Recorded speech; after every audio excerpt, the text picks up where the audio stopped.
Habari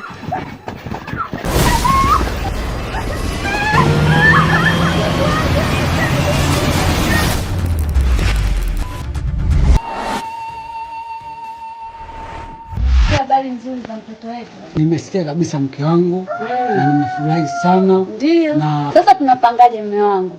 Nilichokipanga mke wangu, kuna hela iko benki shilingi 300,000. Inatutosha mke wangu? Inatutosha kabisa. Yaani inatutosha kabisa mume wangu. Je, mwenzangu umefurahi lakini? Yaani sana. Unajua nini mume wangu? Naam. Mimi nimepanga mtoto wetu tumfanyie sherehe. Au wewe hilo walionaje baba?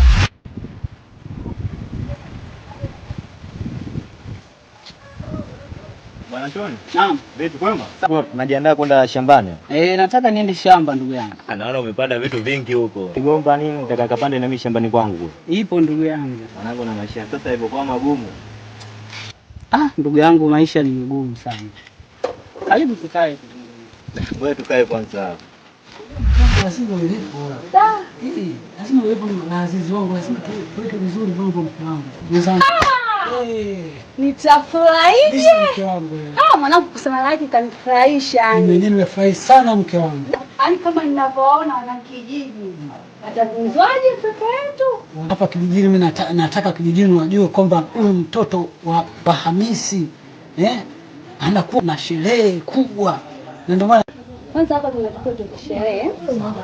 Tuweke muziki, tuweke cha Uruguay. Si unajua tena. Nataka niwaalike mashoga zangu.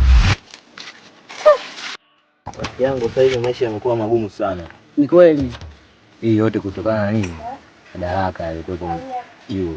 Unajua sasa hivi rais hivi atawala mwanangu. Sasa hivi amesika kweli.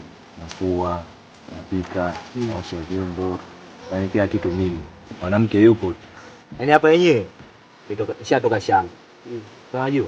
Nataka nirudi tena baada ya jioni. Nikirudi ndio nioshe vyombo, nipike, mwanamke anakuja. Mimi mwenyewe ndio maana unaona ninapanga jembe. Nataka niende shambani. Yaani mimi nimeuma sana. Kaniachia vyombo ndugu yangu. Inaumiza sana hao wanawake. Okay, nisikucheleweshe kwenda shambani. Mimi ngoja nataka niwahi hapa nifike kwa mzee nani hapa? Mzee Onyango. Mzee Onyango hapa. Ndio. Au vipi? Sawa. Basi poa. Haya karibu ndugu yangu. Poa. Hii jesi inatoka hii? Inatoka. Ngoja nipite hivi. Shughuli kanakuwa mwanzo. Yangu na mimi nachotaka kwamba naalika na wenzangu na mimi ili nimweke ile swala. Basi ndio hivyo mume wangu, sinajua. Sawa mke wangu. Alafu unajua baki. Yaani mume wangu nakukubali sana. Mimi mwenyewe nakukubali sana mke wangu.